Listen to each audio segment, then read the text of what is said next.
Here we are again. Good evening. It's a beautiful, gorgeous summer night in New York, and here this place is full of people who want to talk about holograms. And wow. You know, World Science Festival is so great. My name is John Hockenberry. First of all, I'm the college dropout news guy who's going to hang out with Nobel physicists tonight. Perfect for this job. Oh my God. How did I get here? Seriously, you know, we think of, this season as the World Science Festival. It's the beginning of June. The weather starts to get great. You know, tonight at the Brooklyn Bridge Park, it's supposed to be one of the best viewing nights in New York. And there aren't many really fabulous viewing nights in New York, so I urge you to do that. I mean, it's a beautiful, clear night. Everybody's out in their summer. It's kind of like prom season. We think of the World Science Festival as the prom for all the scientists who maybe didn't get any dates, didn't know there was a prom. And I actually polled our panel tonight. 3 clearly did not go to the prom, didn't want to talk about it, and 1 didn't remember at all. You may be able to figure out who is who tonight. I'm actually perfect for this gig for another reason, because I actually inadvertently helped to solve one of the most serious problems in physics back in the 1970s. I was on a team that helped to do that. I was enrolled at the University of Chicago as an undergraduate, and I tested into the top science section, basically junior year of science in my freshman year. And it was taught by a protege of David Schramm, one of the Nobel laureates at the University of Chicago, the late David Schramm, brilliant physicist, and part of the University of Chicago program, which gave us Enrico Fermi and so many others, and Chandrasekhar, and I was in this program and very excited. I go to the first lecture, and it was taught by one of these proteges, a Central European fellow. I can't remember his name now, and it will become clear why. He said, "Hello, everyone. It's great to see all of you here. We have a very serious problem in physics. The problem is, it's a simple problem, but a serious problem. It is too many physicists. And so in this course, if you're getting B minus, you'll get F. If you're doing B plus A, you will get A." I went into the news business and thereby helped to solve the very serious problem in physics of too many physicists. So, and a lot of the panelists tonight are possibly grateful for that. So, you are here to talk about and to listen to one of the most exciting, fascinating, also difficult principles that's now being kicked around in physics and cosmology, the holographic effect. And it involves a couple of concepts that actually we have a lot of intuitive sort of sense of. And I want to present 2 of those tonight before we introduce the panel and get started here.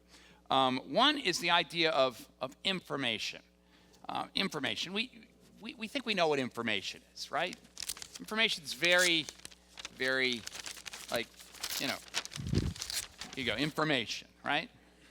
Now that isn't the New York subway system, right? But it is enough information to specify how to get from point A to point B, and if you understand how to read the subway map, you can get from point A to point B. The information isn't exactly the same as the subway, but if you don't have the information, the subway is useless to you. And somehow it sort of maps directly, I mean, it is a map, right? It maps directly onto the subway.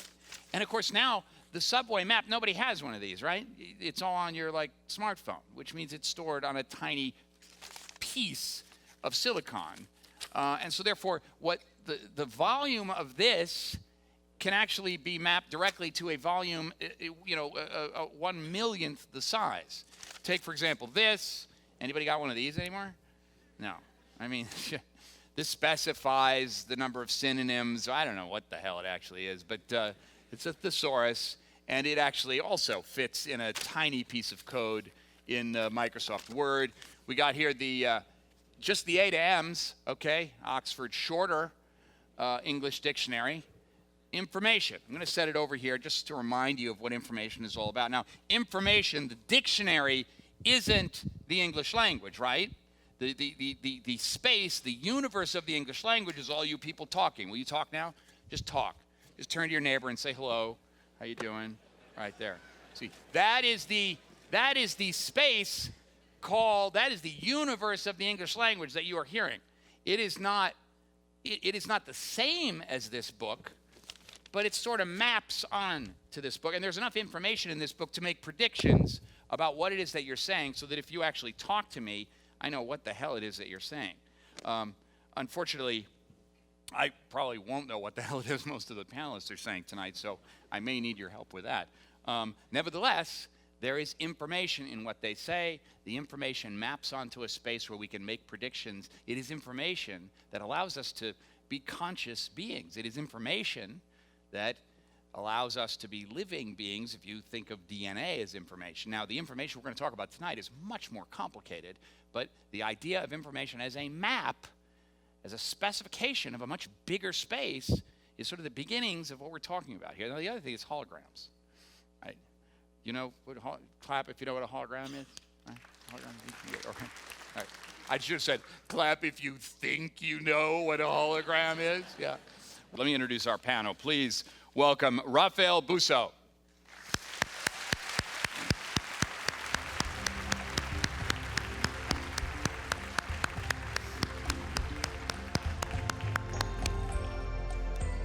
Let me tell you a few things about Raphael. Raphael Busso is a theoretical physicist at the University of California, Berkeley. He's recognized for discovering the general relation between curved geometry of space-time and its information content, a key idea of the holographic principle. Please welcome our next panelist, Herman Verlinde.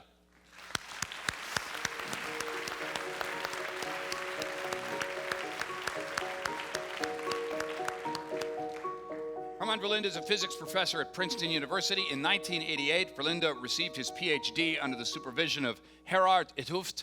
Verlinde is renowned for his contributions to string theory and its application in particle physics, cosmology, and black hole physics. Some of his current work explores gravity in the context of the holographic principle. Our next panel is indeed Nobel Prize winner Gerard 't Hooft.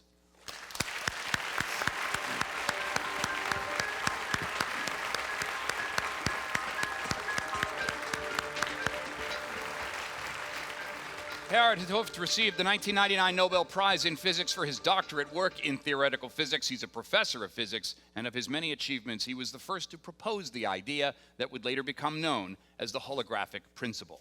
And finally, our fourth panelist, Leonard Susskind.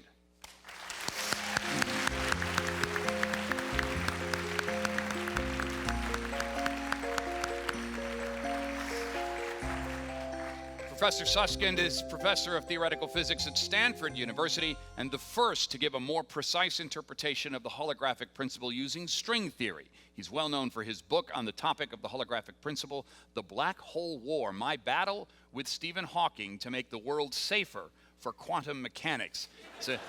It's a fantastic book. I highly recommend it. Please welcome the panel. Back in the early 1970s, Stephen Hawking wrote down an astonishing equation. It would include relativity, it would include quantum mechanics, and it would include information. Hawking's rather simple equation brought us a step closer to understanding the relationship of quantum physics and black holes.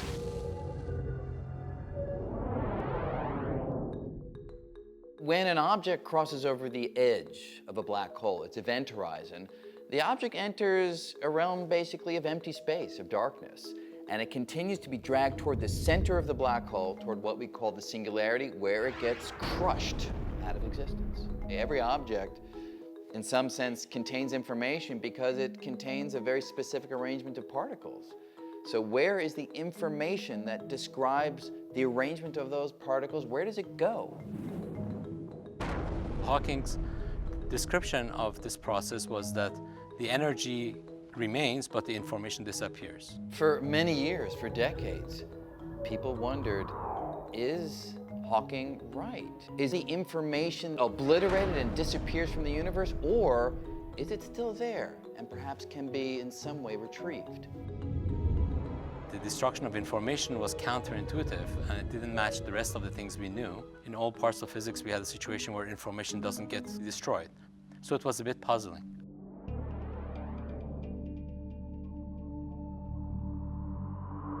This debate furiously went back and forth up through the 80s and into the 90s when people finally began to articulate this new principle, this holographic principle. And what it said is that all the things that were falling inside a black hole were somehow captured in a preserved image at the horizon itself. So if the information is not lost on the surface, the information is not lost inside because they are equivalent.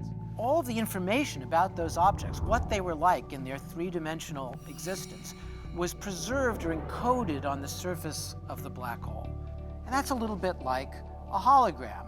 Well, that suggests that maybe that idea may apply more broadly to the universe as a whole. Maybe the three-dimensional objects, us, everything in the world around us, maybe all of the information in these objects is carried, is smeared around a distant two-dimensional surface that surrounds us, and we're just in some sense a holographic projection of that distant data. The holographic principle tells us something quite astonishing.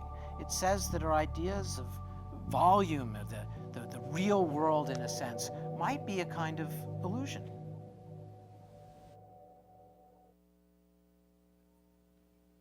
So, are we real or are we just holograms? Let's begin with that. But in fact, let's first of all remind folks that you guys were direct participants in that argument that was described in that film, which I think fairly characterizes the difficulty scientists have not only in sort of grasping and fully understanding this holographic effect principle, but also explaining it. Leonard Susskind, what was it like to get into essentially a pretty big cosmological argument with Stephen Hawking? And be careful, because Hawking's one of my wheelchair boys. Yeah. And we're really tight. We're really tight. It wasn't that physical. What was it like? It was fun and it was frustrating. It was incredibly frustrating.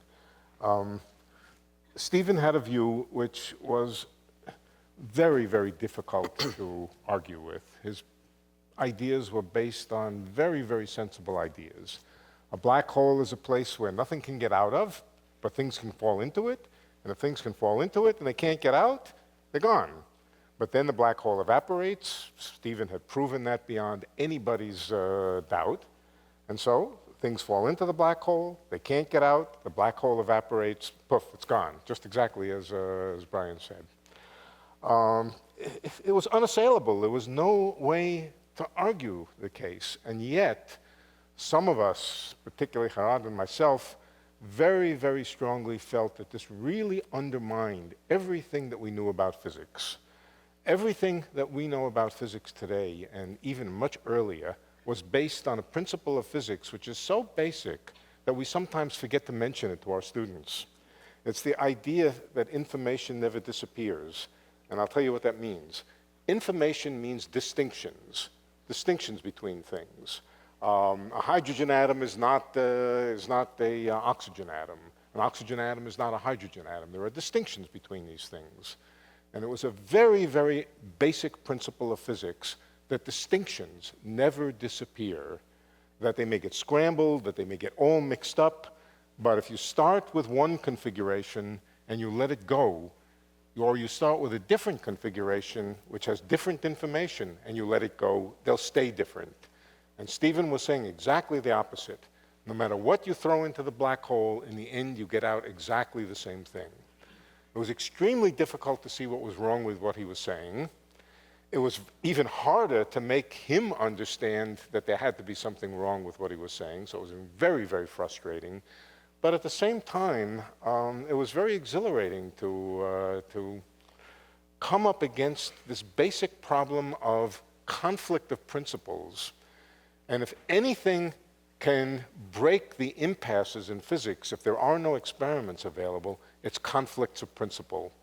When conflicts of principle arise, that's when major new paradigms can shift. And that's the excitement. That's really the excitement. Harald, explain to me why this problem with Hawking, this, the information can't go away as it seems as though Hawking's mathematics suggests it does, is different from something like, say, conservation of mass energy, where matter can neither be created nor destroyed.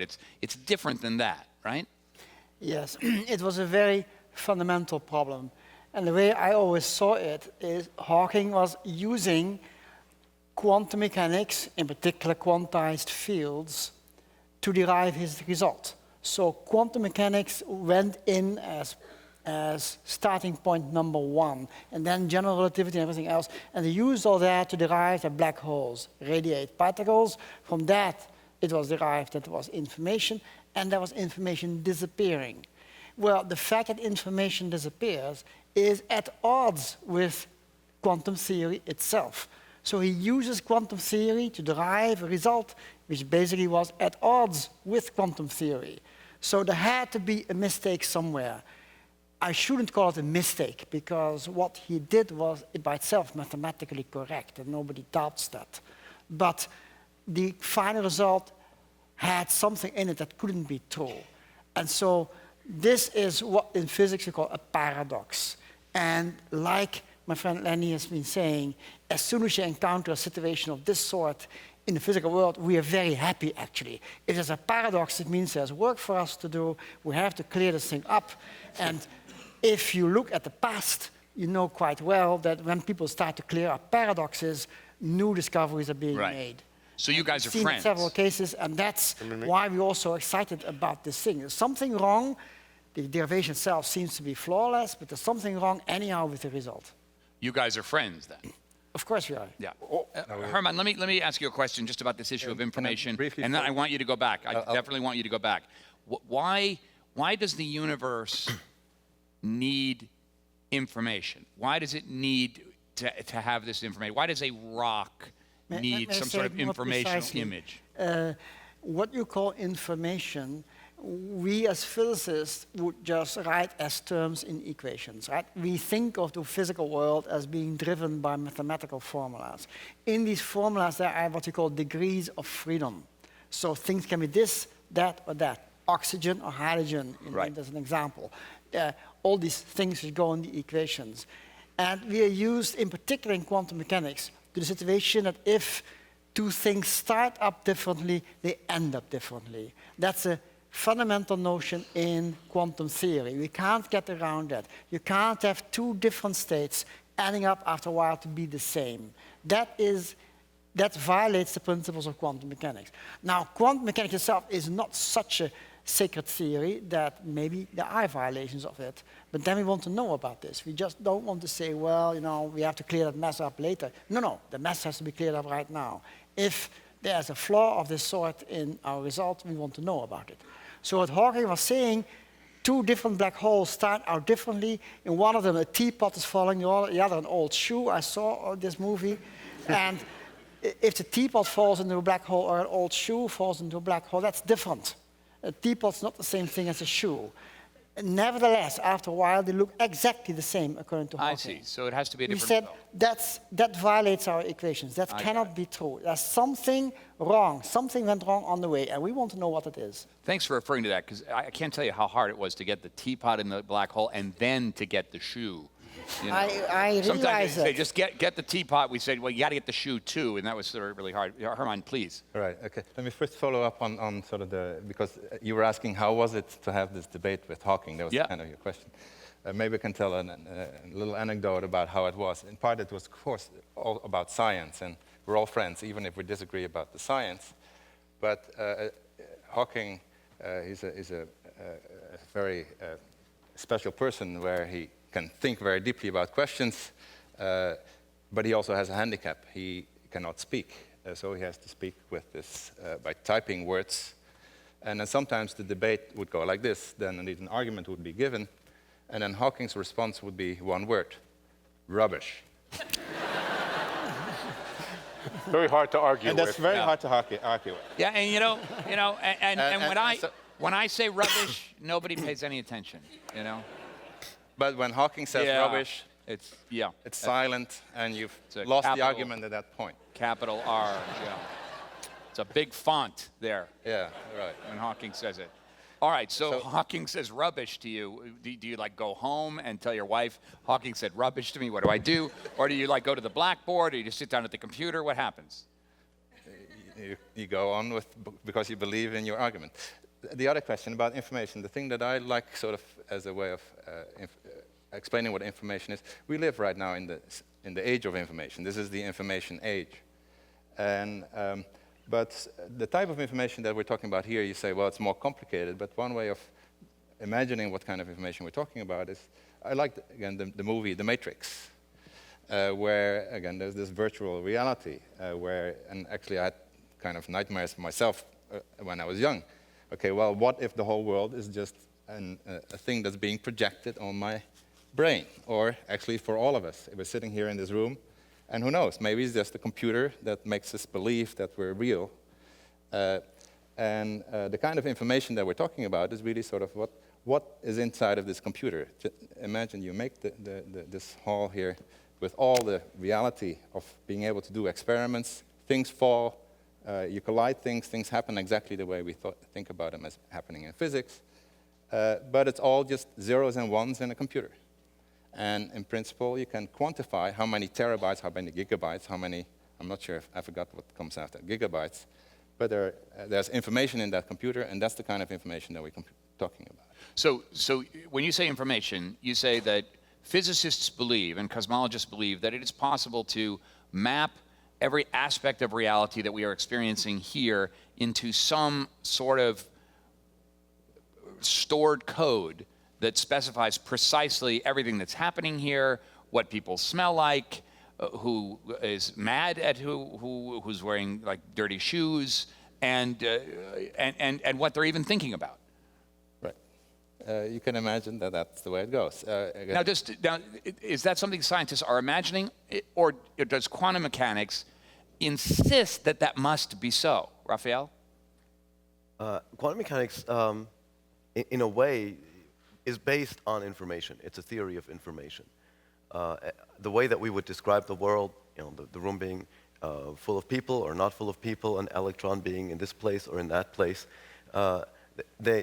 these are different states, as we call them. And it's as if you put one letter on the page or you put a different letter on the page.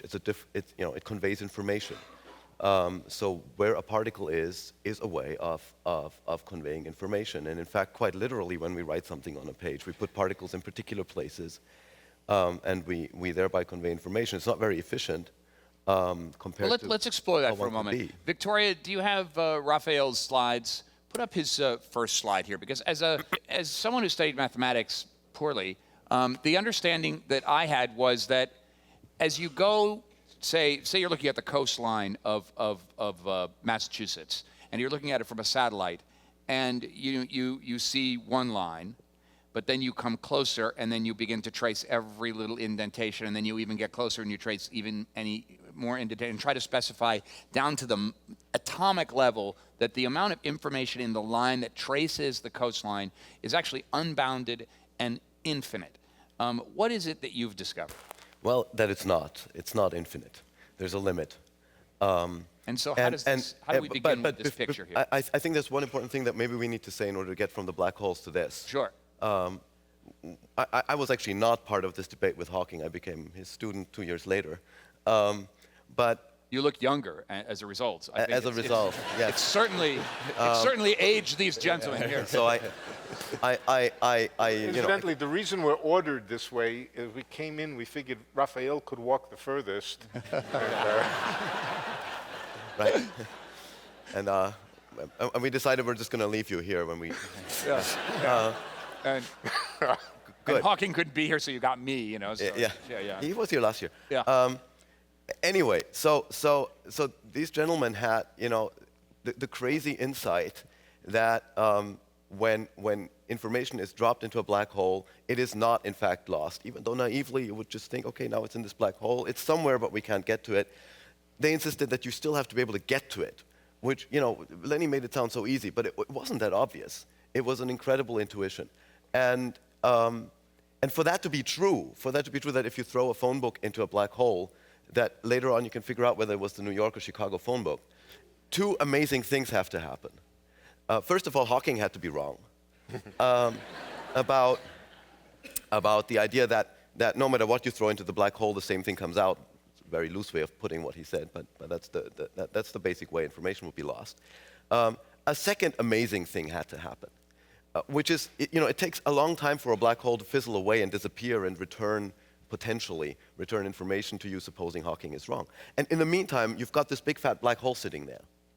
And what had to be true was that while the big fat black hole is sitting there, that black hole itself contains information while it's still sitting there and hasn't fizzled away yet. All right, so the and question... for that to be true, there had to be a limit on how much information there could possibly be in the region that was occupied by the black hole, because you could presumably always convert that region into a black hole. All right, so let's back up for a second. So Hawking suggests that the information is gone. You say that can't possibly be true. Hawking says they're and then you go about saying, well, no, we're going to find where that information actually is. Leonard, where, and before we get to Raphael's slide here, where did you find, or where did we find that information that Hawking says is gone in the black hole is actually stored? Okay, so one of the things that we found is, I'm sorry to say this, John, but that turned out to be a bad question.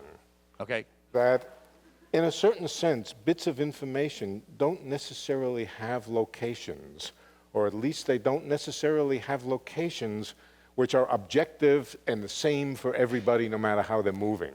Okay, hey, I'm all about that question. The notion of a bit of information is a good one.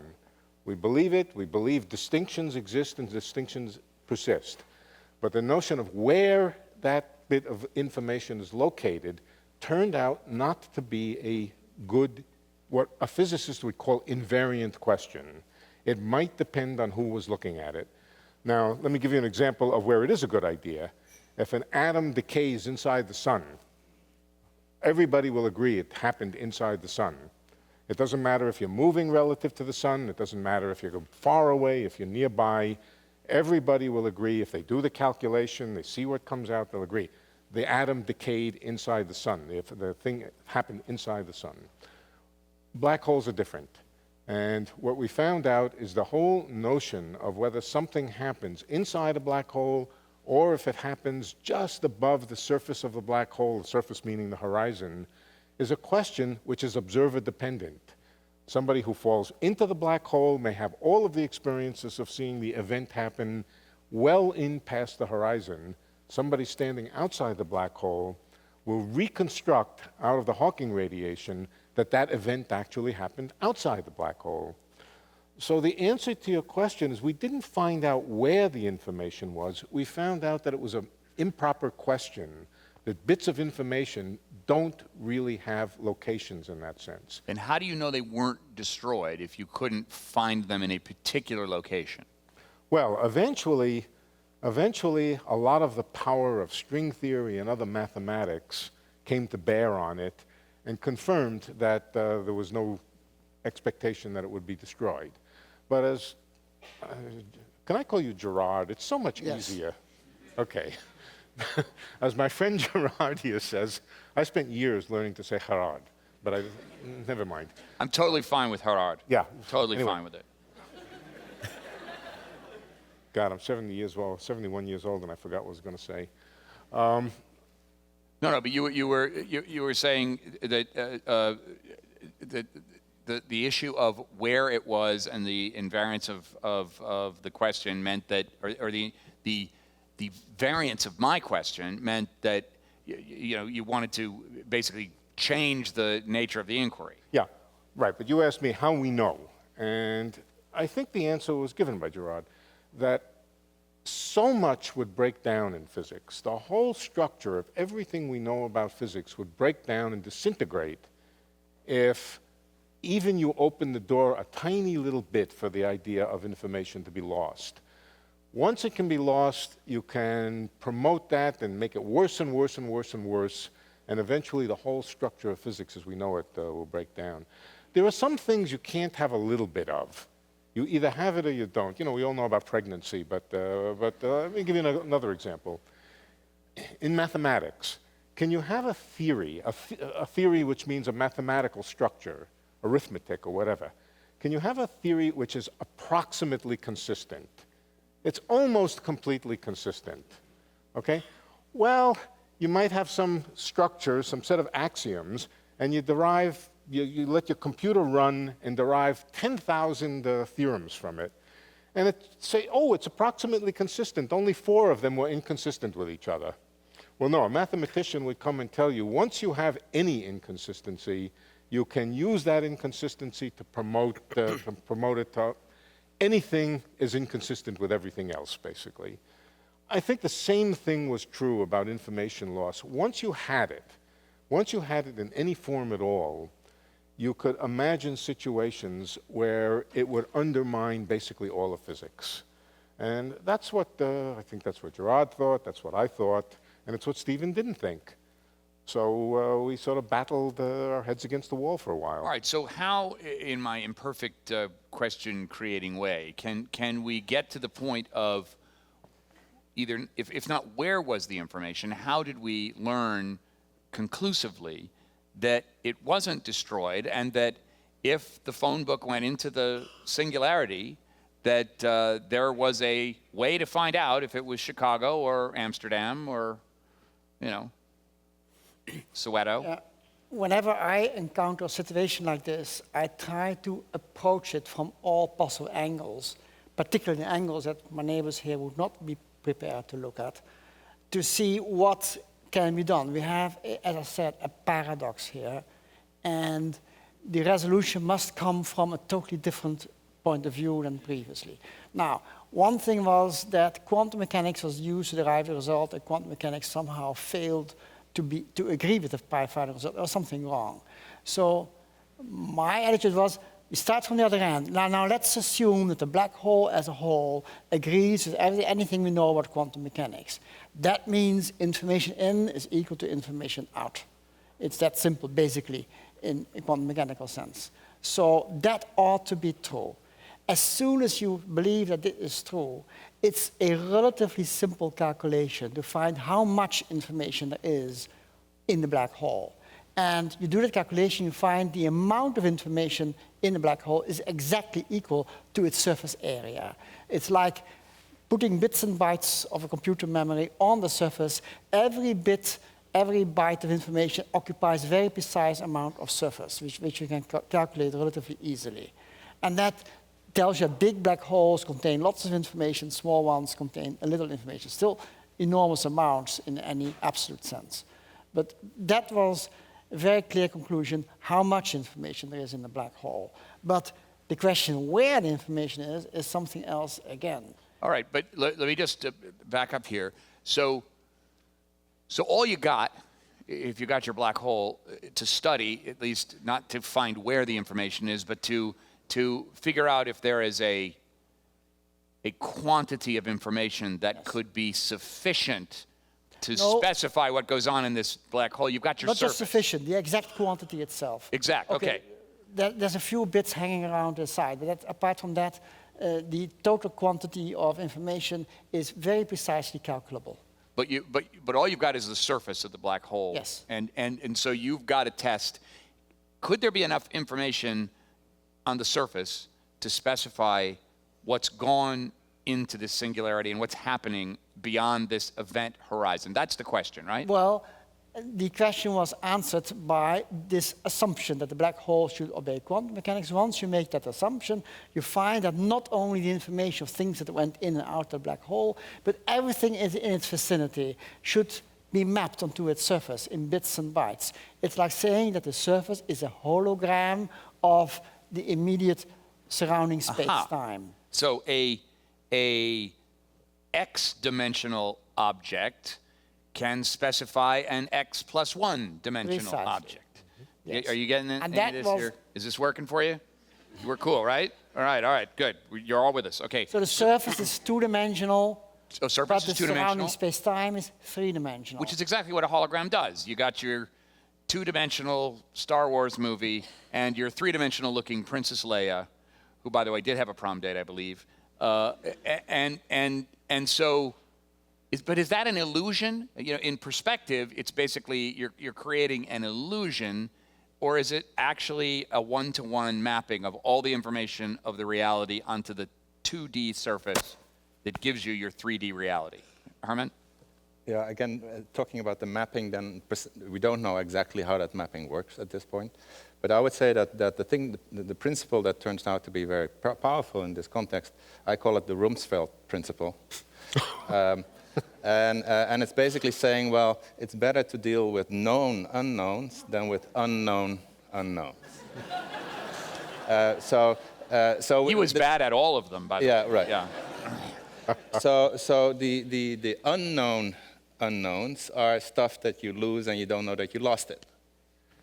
If you throw something in a black hole, for all practical purposes, you've lost it. You've lost the information.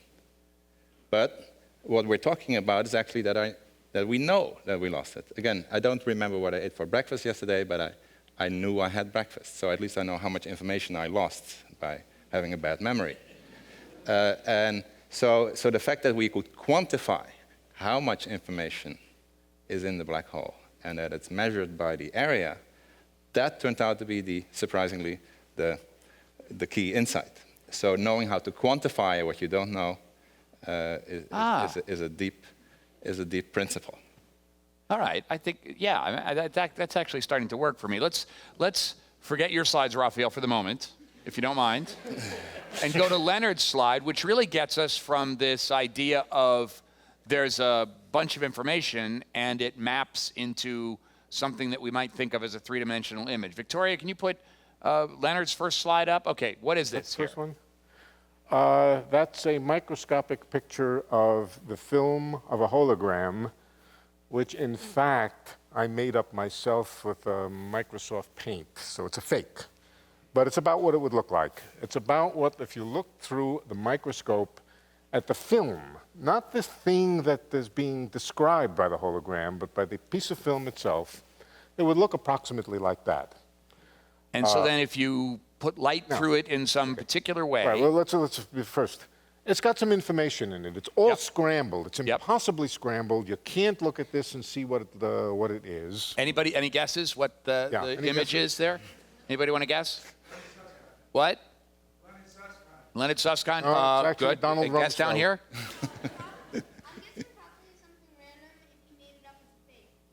Okay, great. So It is a fake. anyone say puppy? Anyone say puppy? Little horsey? No horses. Okay, all right. Let's see. Well, okay, go to the next one. then. Let's go to the next one. Here's the stand by, folks. All right. This is another fake. I also drew that myself. All right. All right, so if you do the right thing with a hologram, namely shine light on it and so forth, it'll reconstruct an image. So you got the flashlight. Yeah. Maybe this is obvious, but the flashlight going through the film, and somehow the information in the film recreates the 3D image of the clown smoking the cigar. But the interesting thing about it is that the clown is three-dimensional. You can go behind it and you can see whether he has hair on the back of his head. You can go underneath and look at the chin underneath. In fact, if this hologram had been made not with ordinary light, but if it had been made by an NMR scan, you could have coded on that boundary, on that surface, you could have the interior, you could have all your guts and blood and everything else, bones. The entire full three-dimensional structure would have been mapped. You used the word mapped, and it's a good word. Mapped onto the boundary, onto the film. And the important thing is not that you shine light to reconstruct it, but that the information about the clown is equally well and, in fact, in some sense, better described, more accurately described, more precisely described by the little dots and dashes and structures that are entirely scrambled, totally impossible for you to just look at, but it's there. It's there in that film. It's there. And as you say, you can add detail to that informational film infinitely, or is there an upper limit? Okay. So in the world that we're talking about, which is the real world, there's a limit. No more than 1 bit, and that means a plus or a minus, 1 little dot per Planck area. The Planck area is a certain unit of area that's made up out of the fundamental constants of nature. It happens to be about 10 to the minus 33 centimeters on a side. It's far smaller than anything that physics studies experimentally, but no more. Where'd it go? It disappeared. Okay, black hole, something. Yeah, they went in the black hole. No more than 1 bit, that means a black dot or a white dot, per Planck area. All right, That's so how let's much just information back that there up for a second. Just as you need a certain amount of resolution on a piece of standard film or a digital CCD chip to produce an image that's recognizable of your lovely pets or your kids or Right. something like that.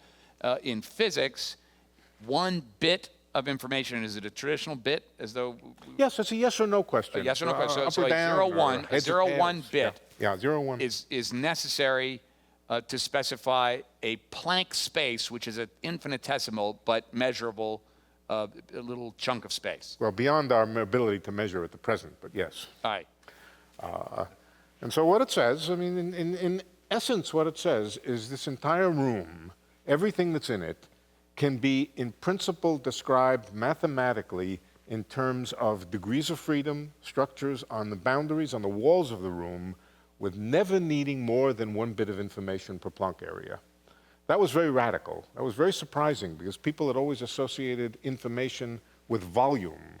We have another picture, but maybe you want to go around. Well, let's go. No, let's go to. This is the pixel. The pixels and the voxels. Okay, let's do the pixel voxel. That's the next 2 slides. So which one will Victoria. come up first? First, the pixels. All right, this is All right. obviously a 2D. Can we jump to the other one first? All right, Go to let's do other the one. voxels Go to the other one first. Okay. All right. There's the room. If you like, there's the room. And I'm going to describe the room, everything that's in the room, by dividing it up into little tiny cells. A cell, let's say, no bigger than an atom. And what can we ask about a cell? We can ask, is there or isn't there an atom in it? Of course, we can ask what type of atom, but let's ignore that. Is there or isn't there an atom in it? And if we didn't have to worry about the type of the atom, that would be a complete description of everything that's in the room. And so there would be one decision for each voxel. A voxel is a word that means a little cube. There would be 1 bit of information per voxel. It's either empty or it's full. All right, so we've divided up this room in each Planck space. Well, I was talking about atoms, but yes. All right, let's, in right. each bigger than a Planck space that we've decided to choose, Right. we're asking the question, is there an atom in there? And there's a yes or a no answer to that. And we Right. reconstruct the entire space in Right. information terms in a cube like this. Right. And we got someplace there are atoms, someplace there's not. I would say in this room would probably be a lot of yeses, probably, right? Many more no's than yeses. You think? Oh, well, yeah, that's the room right. is Space empty. is mostly empty. Yeah, the room is almost all empty space. It annoys me to hear that yeah. always, but yeah. Well, Anyway, okay, so now, Right. now that's the 3D. yeah. So what's the other picture? Well, what we found, in essence, is that's too much information. No room can ever have as much information as is implicit in this picture here. The amount of information that it takes to describe the room is more like this picture here. 1 bit of information per surface area. So I like to say the world is pixelated, not voxelated. The world is made up, or the degrees of freedom of the world, the most accurate description we can ever have is in terms of a number of degrees of freedom which is proportional to the area and not the volume. So it's actually the reverse of our intuition. Very And much. Gerard, help me out here. So we like to think of, gosh, you know, movies are great, but wouldn't it be fabulous to have IMAX 3D? In fact, what physics says is you can get all the information in your 3D high-res reality world on a 2D surface. Let me just, one thing before I want to get these guys. Yeah, yeah. The only thing is that the 2-dimensional description is going to be monstrously scrambled, very difficult to decode, very difficult to see what it's a picture of. That's the cost of coding information in 2 dimensions instead of 3. Right. As a mathematician, your first reaction will be there's much less space on a 2-dimensional surface than in a 3-dimensional world. So your first reaction is that can't be right. We will be missing enormous amounts of information if we try to scramble everything on a surface. However, you have to remember that this is the Planck length, which is extremely small for all standards. 10 to the minus 33 centimeters is extremely tiny even in units of elementary particles. So even this looks at first sight to be very little information. Actually, it is enormous. It's gigantic. But on the other hand, you have to realize that not only what's in this room should be mapped on the surface, but the entire universe can be mapped on the surface.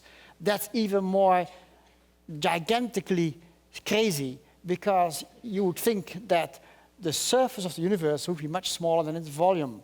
But again, these Planck units are so small that still you have enough information on the surface to specify everything that goes on in the universe. Well, I mean, it's so counterintuitive. I mean, every time I go into the Holland Tunnel, I wonder how all of New York could fit in here. But in fact, that's kind of what you're saying.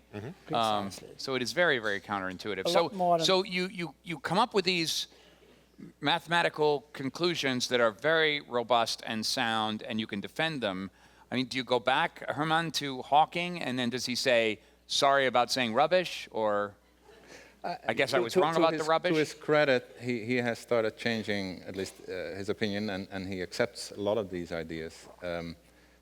Einstein, for example, had a much harder time accepting quantum mechanics. I don't think he ever did. But Hawking, I think he realized at the time when he was putting this paradox forward, that by stating the contradiction that was in black hole physics, he realized that that was a way of making progress. And of course, he liked annoying his colleagues, which is sort of what he was doing by making this particular claim. But he put us to work. And then by the time that answers came forward, he had this bet with one of his colleagues that I think it was for a year-long subscription to Playboy. But in the end, the colleague decided to give him a nice book instead. Because the bet was settled, and then Hawking admitted that information was there, and so that's... Well, the whole 2D, 3D thing, if you bring Playboy into it as a whole, that's a whole other information space I don't even want to think about. As a much younger researcher, Raphael, what excites you about the holographic principle in terms of, and we're going to get into its controversy in a moment, in terms of what it begins to explain about other problems in physics?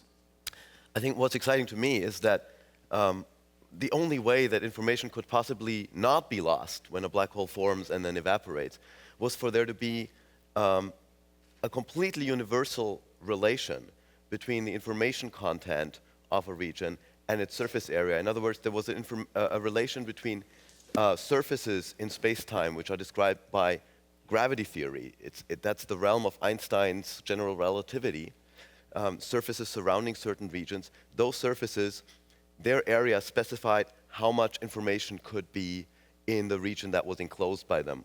That turned out to be not quite the right way of stating it, but that was necessary if information was not going to be lost in black holes. In other words, it led to a statement about how much information there is in the world that was completely independent of what you were using to encode the information.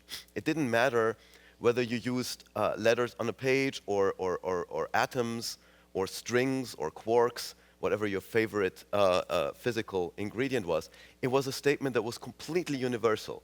If information was preserved, then we were learning something about fundamentally how much information there is in the world. Well, even beyond that, we're learning that let me just maybe say one thing, just to put that in a context. It's actually not very difficult to understand why this is so. Very roughly speaking, any place like this room can be converted by crashing some shells of matter into it, into a black hole that has the same surface area as this room. And we know how much information the black hole contains. So if information is not lost, that means that the information in this room, no matter what was in here, had to be less to start with than the information of the black hole, or at most equally much. And so it's completely universal. You don't have to know what we're made out of. You don't have to know what the fundamental bits and pieces of physics are.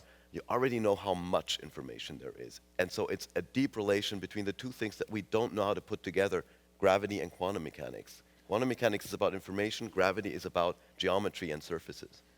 But is it true, or is it a distortion to say, and again, for me, for a moment here, the idea of going to the black hole seems to confuse the issue, because the black hole is interesting because the way Hawking described it, information would be destroyed. That produces the controversy, which poses the question, all right, what is the relationship between information and all of the universe? That's exactly right. That's exactly right. It was one of those questions where, people were just asking an incredibly interesting question, and as a consequence of resolving it, stumbled upon something that was much more general and didn't really just hold in this particular context of the black hole.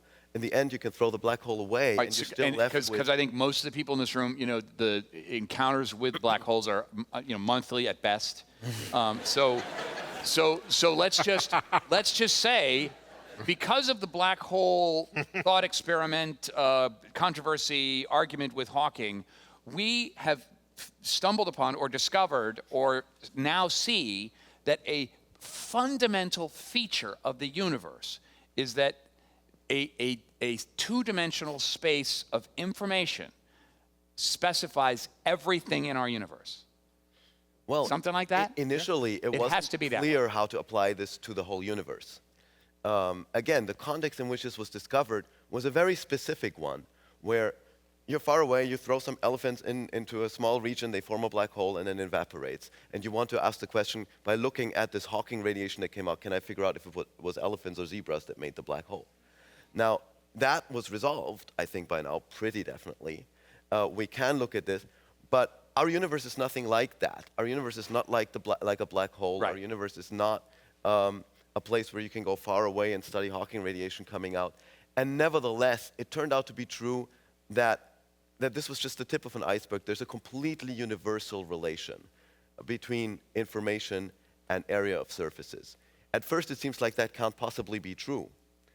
For example, if you don't take the viewpoint of the person who waits for the Hawking radiation to fizzle out of the black hole and then looks carefully at the information that is in it, suppose that I fell in with the elephants or with a star that was collapsing. Well, that star has some information in it. As it's collapsing to form a black hole, that information can't disappear. But we know from just solving Einstein's equations that the surface area of the star becomes smaller and smaller and smaller until it's zero at the very end when it hits the singularity inside a black hole. So it seems clear that the amount of information of the star, whatever it is, at some point is going to become larger than this smaller and smaller and smaller surface area of the star as it gets more and more compressed deep inside the black hole. So then does this mean that this was just some fluke? It's something that applies to particular observers who live far outside a black hole, and there's actually no general relation between information and surface areas? Well, it turns out no. If you state the relation in just the right way, then it's true even deep inside a black hole or in regions of the universe that are very large. And the way you have to state it is actually in a much more physical way. Instead of saying, how much information do I have at this instant of time when my star is really small and has very small surface area? How much information is there still inside the star? You have to ask, well, if I took a picture of that star at this time, just before it got completely crunched into a singular place in space-time, if I took a picture of it, how much of the star would I see? And it turns out that you don't have enough time. The light doesn't have enough time to traverse the whole star before everything gets crunched into the singularity and the game is over. You have to actually calculate this. You have to take my word for it right now. But I'm taking your word for so much, pal. But the point is, if you ask, okay, what can actual light rays see? How much information can they see? Right. Light rays that come out of the area in question, and it makes absolutely no difference what area you pick, anywhere in the universe, any shape, doesn't even have to be closed.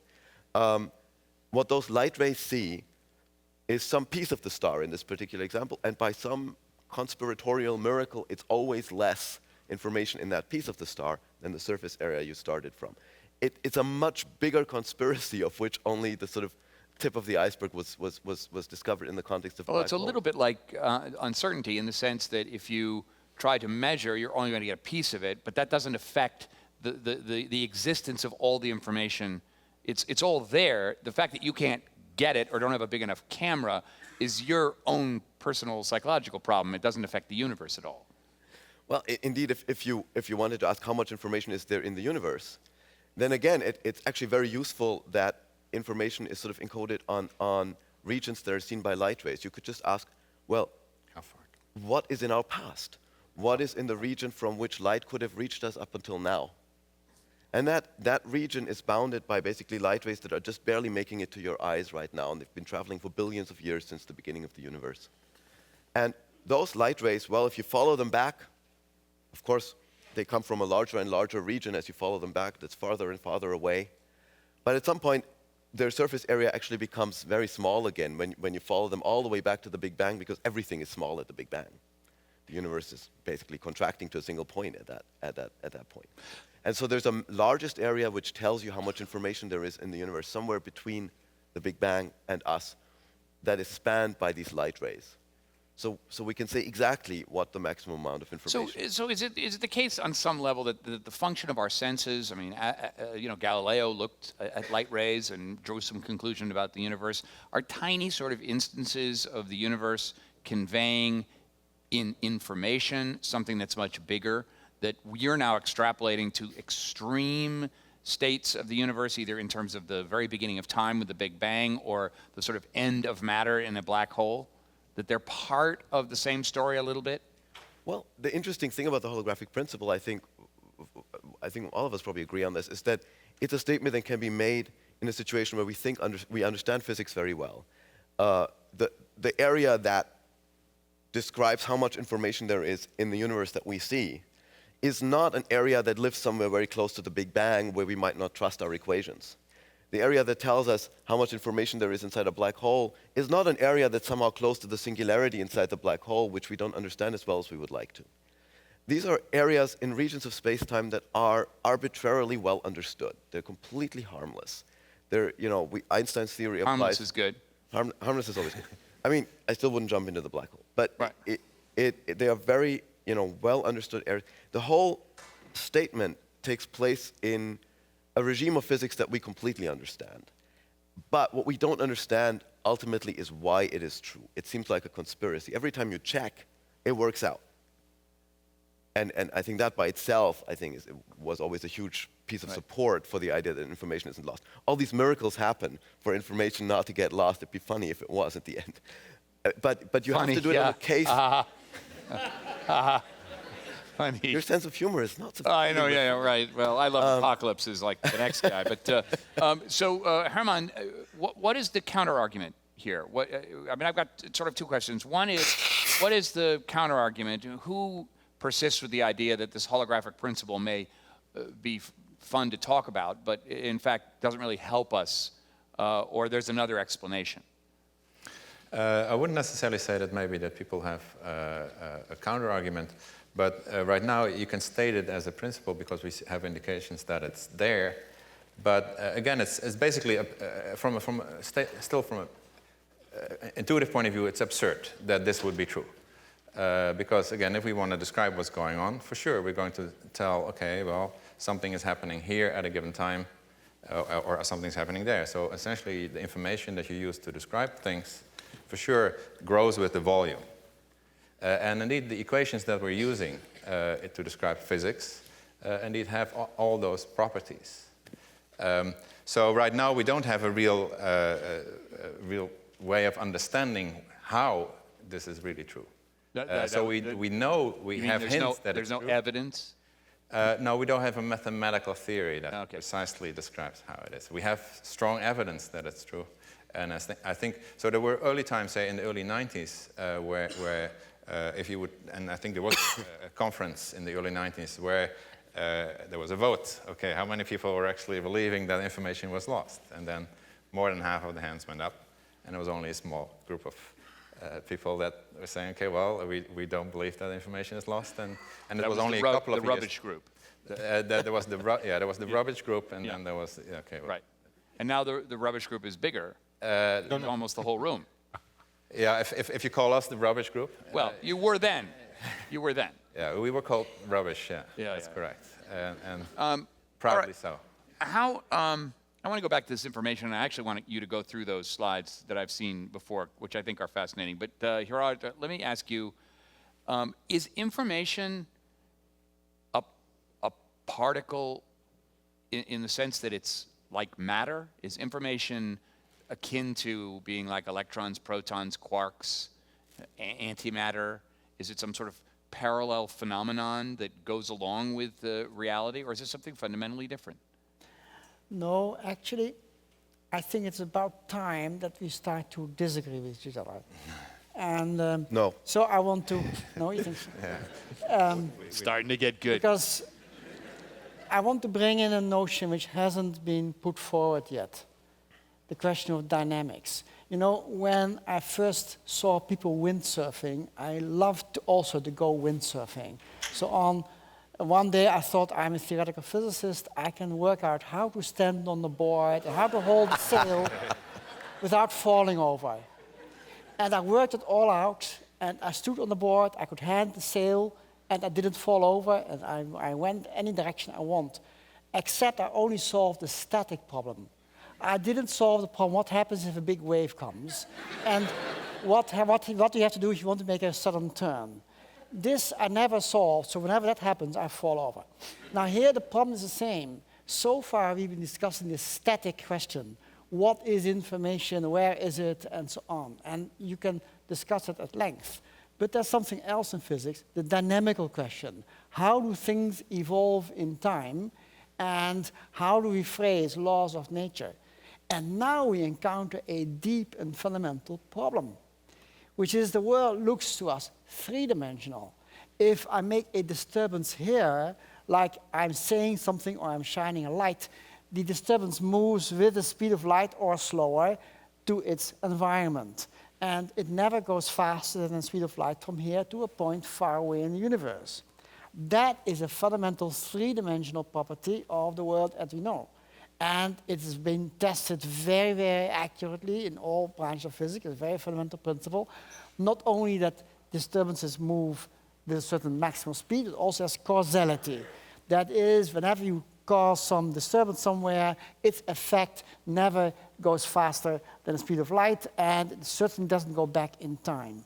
Now, this principle we would like to keep. And now holography is standing in our way. It's not doing the thing we want.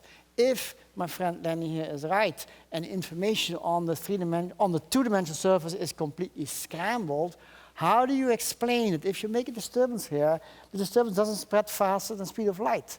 How would Leah, when she moves her arms in the hologram, how come that the disturbances don't move faster than a given speed in this hologram? There's still something basically wrong with the idea. And that Why would they have to move faster than the speed of light to work? That's relativity theory, and relativity theory works extremely well. We don't want to give that up too easily as a fundamental principle. After all, relativity was also a principle that went into Stephen Hawking's derivation. If you throw that away, you're throwing away black holes as well. So life isn't that easy. There's a problem here. So how do we address that? And then I'm coming back to quantum mechanics. We say, well, we used quantum mechanics from the beginning until the end. There's something not quite right about quantum mechanics. And I've been thinking a lot, last decades basically, about there must be something underneath quantum mechanics, some more basic mechanical system that explains why the world that we encounter today looks like quantum mechanical. That could solve this problem, because it could be that in a pre-quantum world, the world is three-dimensional. Information gets lost all the time. In fact, a suspicion I have, and I'm practically the only one in the universe today that has a suspicion that there's an underlying theory in which information gets lost to such an extent that if you have a bulk of material somewhere, so much information gets lost that the only thing that you can retain is what sits on the surface. And that is the reason why, information-wise, you have such a thing as a holographic principle. The only amount of information that you can keep if you have a bucket of water is what sits on the edge of the bucket of water. What happens inside will eventually get lost. Not according to quantum theory, because you just realize, oh, quantum theory preserves information. But there may be a pre-quantum theory in which this information gets lost. Now, this let me just pre-quantum say, theory could be three-dimensional, and then we might possibly find a resolution of this problem. so is pre-quantum theory something that happened before the Big Bang, or is pre-quantum theory something that happens before you learn pre-quantum like in the logical sense. It is geometry? that there is something There's some fundamental principle lying underneath so the principle of quantum mechanics. I see. Saying we have molecules, we have atoms, we have things smaller than atoms, but smaller than that are things which might not be quantum mechanical. That is my premature explanation as to how to reconcile the idea that the three-dimensional world seems to be two-dimensional by holographic principle, yet there is causality in the three-dimensional sense. This is a problem that has not yet been properly addressed, and I think something should be done about this. If we don't, we'll never... So get to work. If we don't, right. If you don't, we'll never Forget get homelessness, you guys. about Come what on. happens at small distances. Well, let's put that to Leonard. Is there the possibility of a a more axiomatic kind of It's not a question of axiomatic. All right, but then some sort of more basic state than quantum mechanics? The answer is I don't know. The answer is I don't know. What you're seeing here is an interesting thing. First of all, I would say it should be clear that this whole holographic story is the most radical thing that has happened to our understanding of space, time, matter, since the invention of quantum mechanics and relativity. It is really something very, very different. Where is it going? What is it going to explain? How do we explain it? Incidentally, we all agree largely on what we've said up till now.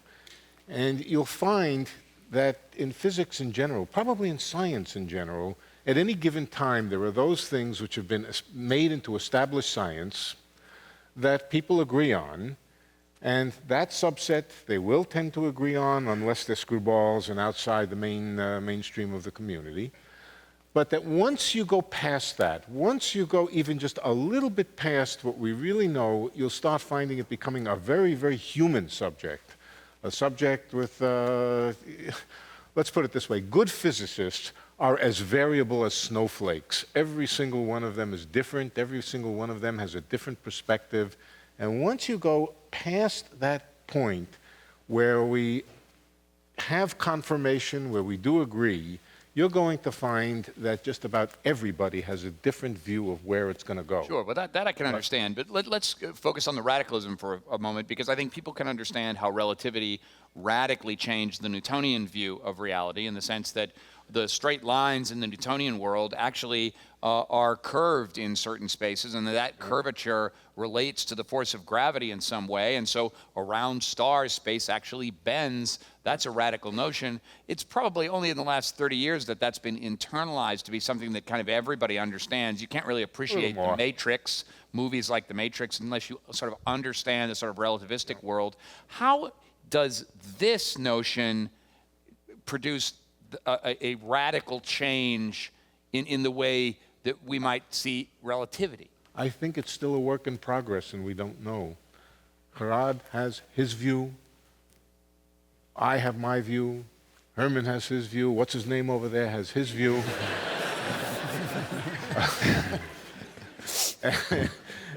But I tell you, if you go out of this room... It'll come to you. It'll come to you. But you go 2 blocks outside of this room, there's a lot of people who have no view. Yeah, a lot of people have no views. Yeah, absolutely no view. But my own view is not all that different than my colleague over here. It's not that I think there's going to be some deterministic theory that's going to underlie quantum mechanics. I think it is going to inform how we think about quantum mechanics very deeply, and it's going to change in an enormously big way the way that we think about quantum mechanics. That I am sure of. Whether it will be the way that, that Raphael and I have proposed over the last couple of weeks, or the way that Hofstede has proposed for years, Herman has his ideas, I think that remains to be seen, and it is a work in progress. I think there will be progress on it. I think when we come back here, maybe not next year, but 5 years from now, there will be more knowledge.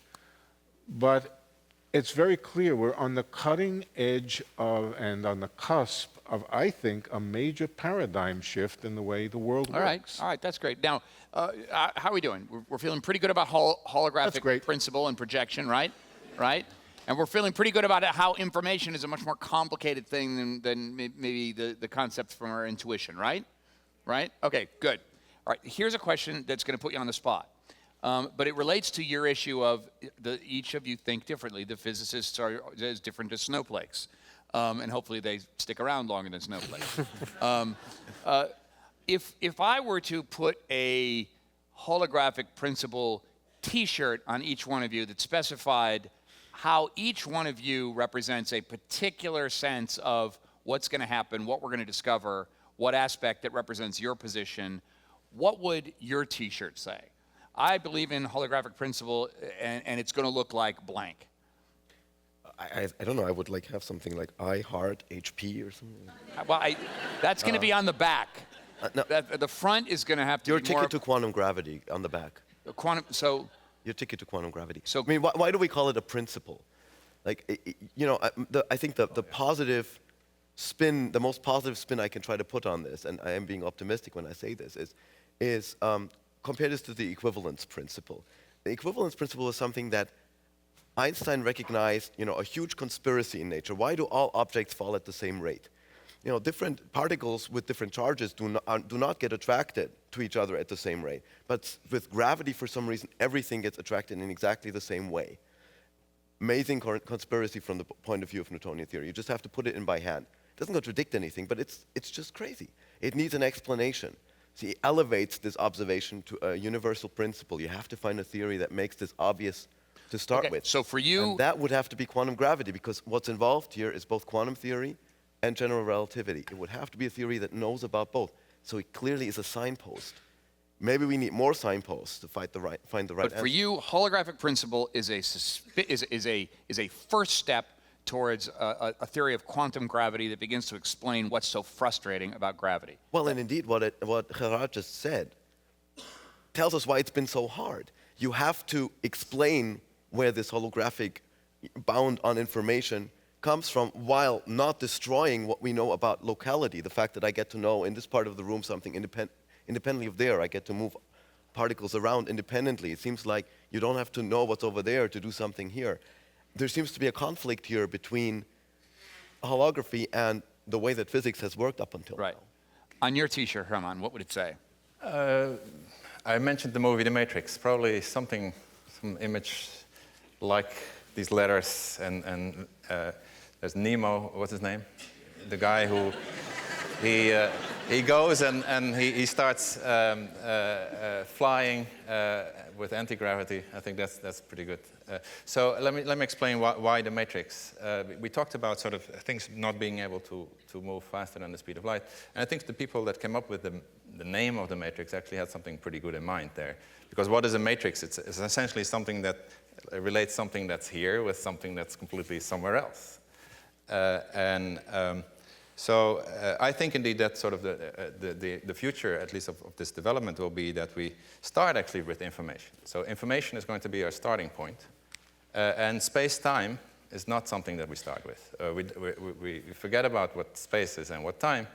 And then somehow the information, by thinking about how much information is, what information is doing, then the space-time will, what we call, be emergent. It will come out of just a bunch of zeros and ones. And here's one idea that I think actually I can put it here just since no one's listening and I can just say what I want. They're listening, I guarantee you. So there's no non-disclosure thing. So we talked about information, and one of the things, by the way, that information tends to do, again, it gets lost all the time, actually. That's called the second law of thermodynamics. The lost information, we call it entropy. Entropy always increases, chaos increases. And that's a fact that's true in our universe, and it's a fact that's true in other universes as well. So it's a very fundamental fact of how things work. And what's probably also true in other universes is that things indeed fall. If you drop them, they'll go down. And it seems that those two facts are very closely related. The fact that information gets lost all the time, and the fact that things fall.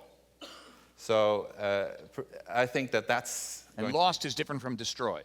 Lost, when I say lost, indeed, it's going to be the known unknown. Right. So it's the known unknown, the increase in the known unknowns that's responsible for space-time, for curvature of space-time, for gravity, the fact that things fall. I mean, what you're suggesting is that, you know, when I forget something, instead of just having a kind of a pre-senility moment, I'm actually participating in a grand march of our understanding of the universe. Right, that's correct. Yeah. That's correct.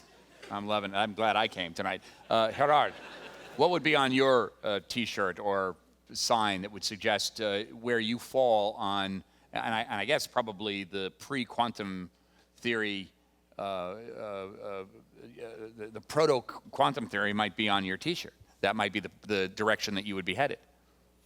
Yes, I will continue to ask nasty questions and say, well, you know, you can have this fancy, beautiful idea, but remember that there are fundamental principles on which the original idea was based that you're losing out of sight. And so this was why I mentioned causality, the fact of the order of cause and events. That is, to me, a very primary law or rule of nature, that everything that happens here has its origin in the past. That's what we call causality. There's a cause of everything happening in this world. That's how laws of nature are being formulated. If you don't have that, you can, for instance, go backward in time and you have circular situations in time, like you can go and kill your grandfather if you could move back in time. That's clearly nonsense. Then you get circular arguments and you get chaos in the laws of nature themselves. Nature cannot solve its own equations. That cannot be right. We must have the principle of causality. Now, this is somewhat at odds with this holographic principle. I don't say it's entirely at odds, but there's some tension here.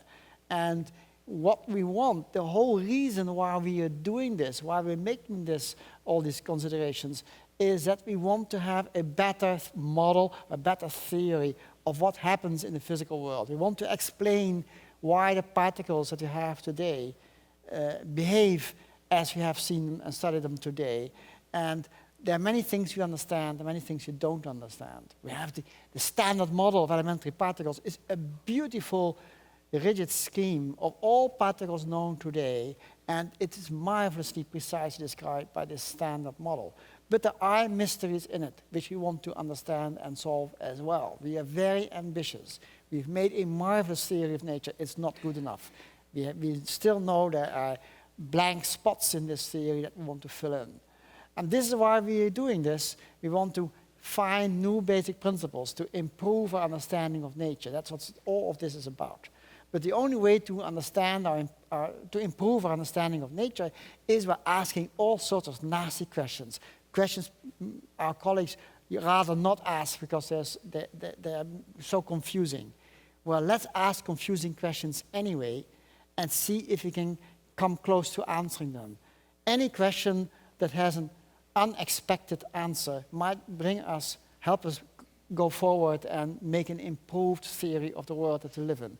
That's what the real reason is for this exercise. And I love this idea that possibly one way of thinking about causality and the forward march of time is as a information state, as a sort of an understanding of the march of time as a set of information that one event leads to another event. It's a vision that the universe is very much like an information processing machine, just like your laptop or any other computer. I like to view nature as a gigantically big computer that has information going into it and information comes out processed. The processors, they are the laws of nature. The laws of nature say that something happens, some particular configuration goes in, it's being rearranged, and another combination of data goes out. That's how in physics, traditionally, we consider the process of particles touching and scattering against each other.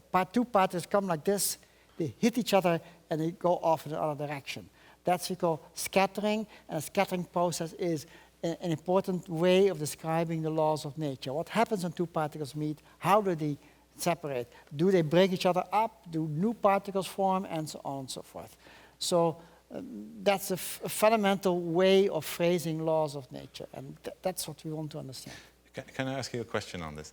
Again, if we talk about pre-quantum mechanics, in quantum mechanics we know that at least one of the foundations of physics, quantum mechanics has thrown it out of the window, because one of the foundations of physics was that if you know what's happening at a certain moment, what the situation is at a certain time, then one step later in time you would know what happens next.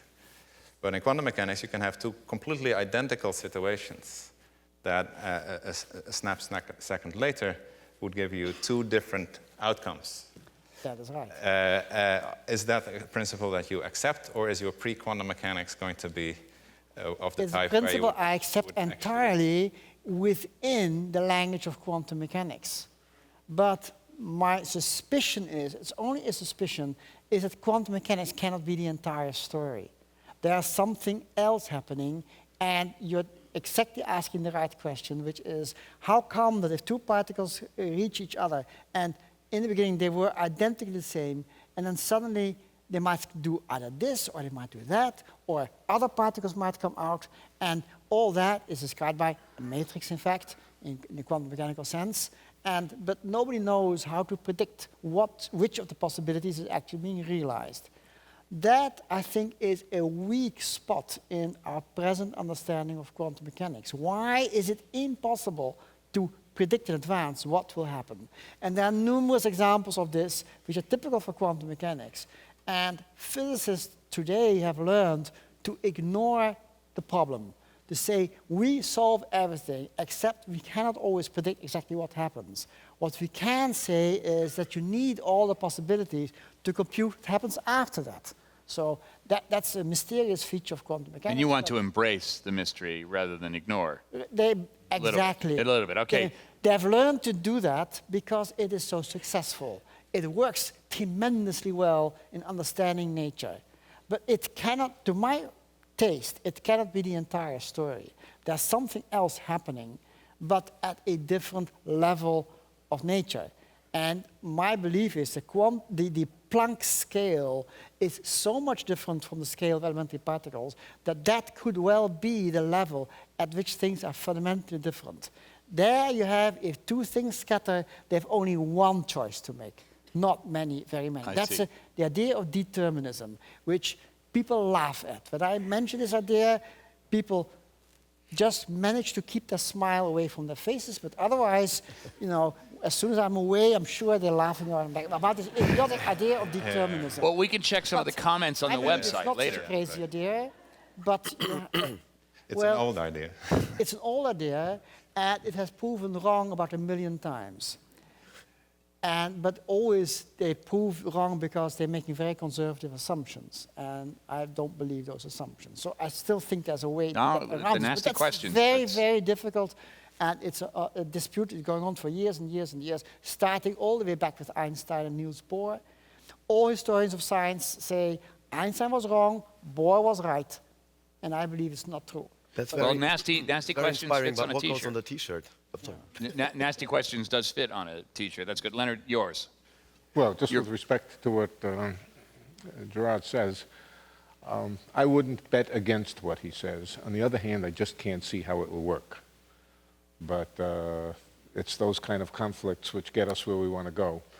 But my T-shirt, well, if you can't say the Brooklyn Dodgers, I guess I would like it to say the UV-IR connection. Now, the reason I say that is to give me an opportunity to explain something else. Give me 5 more minutes to explain something else, which we will probably all agree about, but which is a very bizarre property of nature, at least if the ideas we're talking about are correct. It's not totally surprising that as you try to get a more and more accurate description of nature, it looks more and more scrambled. To get the best description of nature, you have to account for all the degrees of freedom. And sometimes it's just too much of a good thing. I mean, you know, we know what happens when you try to have too much information. Too much information can lead to a situation where you're just completely confused because you're just flooded with it. It would be like you mount a camera over the city of New York, you put a light on everybody's head, and over time you specify where they go. It looks great for about 10 minutes, and then even taking a sharp snapshot at an instant Too much information will flood you. You know, we know the CIA gets so much information that it doesn't know what to do with, and it's just got too much. It's not too surprising. You know, you'd learn much, much less about a body of water with a surface and so forth if I gave you a description with a table which just gave you the position and the velocity of every single molecule. That would be an impossible thing to deal with. So it's not totally surprising. You couldn't windsurf on that information. Yeah. It's not totally surprising that the better you try to do and the better the description, the more scrambled it's going to look. What's also new here is something very different than in the other situations. In the other situations, getting more and more information usually means more and more detail about smaller and smaller distances. What I think we now know is that at some point that's going to reverse itself. And what's going to happen is when you look in more and more detail, things will start to look fuzzed out over bigger and bigger distances. And so in the end, the most perfect, the most accurate description, and the most scrambled description of something is going to be stretched out over the whole boundary of space. That's called the UV-IR connection. And what it means, UV stands for ultraviolet, and it really just means small distances. IR stands for infrared, and it means very big distances.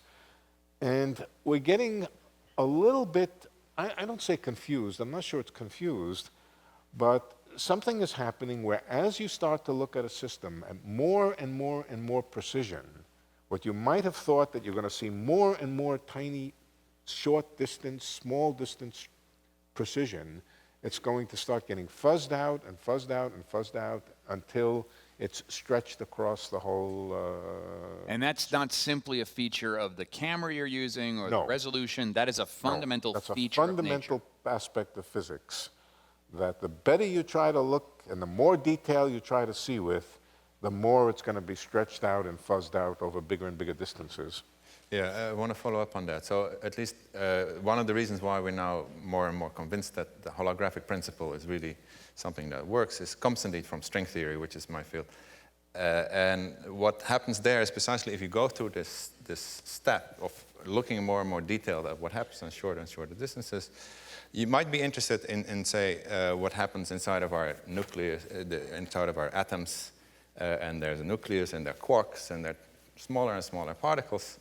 And suppose, again, that for a moment you would want to forget about gravity, but you start looking more carefully at what we're made of. And then because of this idea that when you start looking at smaller and smaller scales, or at least at smaller and smaller distances, suddenly you discover that there's actually something new happening. And that something new, at least in terms of your equations, you recognize it as gravity.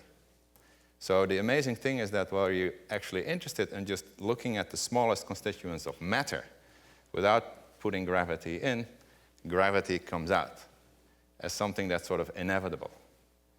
And to me, there's an enormously deep lesson there, that gravity is something that you cannot do without.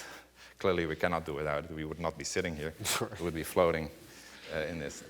But, although gravity for me and Stephen Hawking is kind of a pain in the ass sometimes, but which is why we love to forget about it. But gravity is inevitable, but it's also a door to this something else. It's a door to this something else, but you can get it out of something where you don't put it in.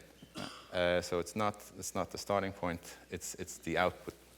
All right. Well, we're gonna have to wrap this up. Let's just poll the audience. How many of you clap if you think that we are just a projection? Clap if you think that we are actually real. And clap if you don't care. You know, I would have thought that would have gotten the biggest clap of all this far downtown. First of all, I want to thank our panel. You've certainly taken us on a great journey tonight. There's obviously so much to think about. I would encourage, if you're interested in these ideas, tomorrow we're actually doing a Rebooting the Universe, another exploration of the universe as an information space at a panel here. I also encourage you on Sunday in the Kimmel space upstairs Mary Seidman and the Keystone Dancers are going to be doing a fabulous sort of mapping of dance onto the Messier catalog and objects in the universe. So this idea of one information space mapping onto another is a theme here at the World Science Festival. I encourage you to explore all of it. Thank you so much for coming, and thanks to the panel.